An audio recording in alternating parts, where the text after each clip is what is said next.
महाराज जी, ऐसा प्रश्न हमारे पास पहली बार आया था, इसलिए हम पढ़ रहे हैं। महाराज जी, राधे राधे। महाराज जी, इस दास का आपके चरणों में कोटि कोटि प्रणाम। महाराज जी, मैं हर रोज भगवान के पवित्र नाम का 1.25 घंटा जप करता हूँ और आपका सत्संग सुनता हूँ, इस इच्छा से कि मेरा एक दिव्य एवं शाश्वत लोक में चक्रवर्ती सम्राट की तरह मेरा जीवन हो और हजारों लाखों सुंदर मेरी रानियां हो। क्या भगवान नाम से ये संभव है?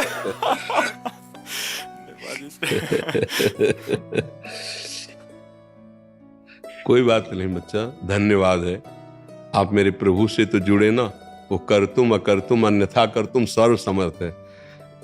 देखो, आपको हम अंदर से बता दें, आज भी जो पत्नी पुत्र परिवार आदि के रूप में वो श्री कृष्ण ही है, पक्का समझ लेना।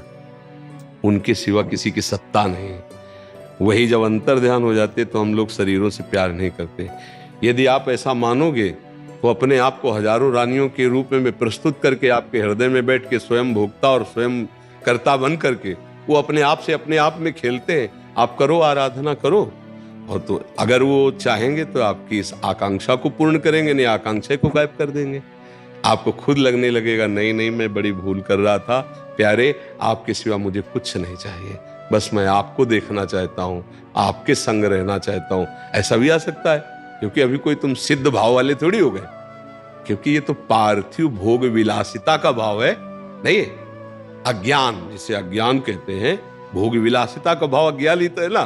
तो आप किसी भी, हम धन्यवाद इसीलिए शब्द दिया कि आप प्रभु से जुड़े ना। तो भगवान ने अपने 4 भक्तों को कहा है, आर्त, अर्थार्थी, जिज्ञास और ज्ञानी। ये अर्थार्थी के अंतर्गत आता है। जो भोग विलासिता है ना, आर्त आता है संकट निवृत्ति के लिए, और अर्थार्थिक मतलब समस्त भोग विलासिता।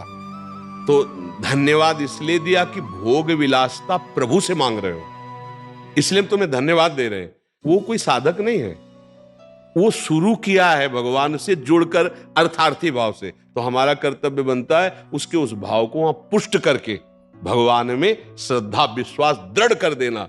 और उनका काम यह है कि जीव के हृदय से वासना का नाश करके उपासना स्थापित कर देना। इसलिए प्रशंसनीय विषय यह है कि भगवान से जुड़े, निंदनीय विषय यह है कि माया की मांग है।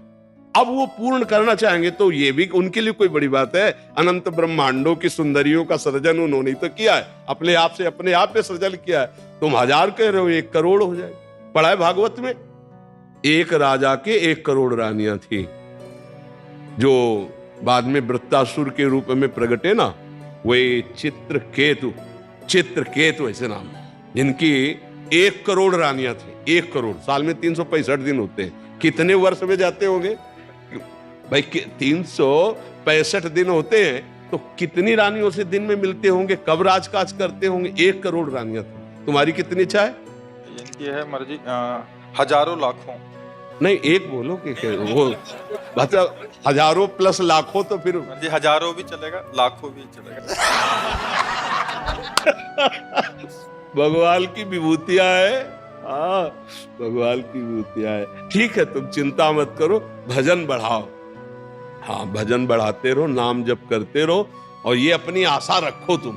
हम तुम्हारी आशा को सपोर्ट करते हैं, क्योंकि किसी भी तरह से भगवान से जुड़ना, ये हमारे शास्त्रों का सार है, उसका परम मंगल हो जाता है। जिन्होंने भगवान से वैर किया उनको परम पद मिल गया, जो भगवान को मारने के लिए आए उनको परम पद मिल गया। फिर आप तो श्रद्धा से 1.25 घंटा नाम जप करते हैं और सत्संग सुनते हैं, तो निश्चित क्या पूर्ति करेंगे वो श्री कृष्ण जानेंगे।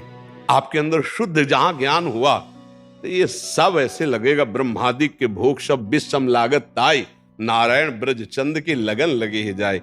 जो तुम मांग रहे हो ये किसी के पास बहुत होता है, और जब भगवान का रंग चढ़ता है तो ये सब बमन के समान त्याग के चल दिए।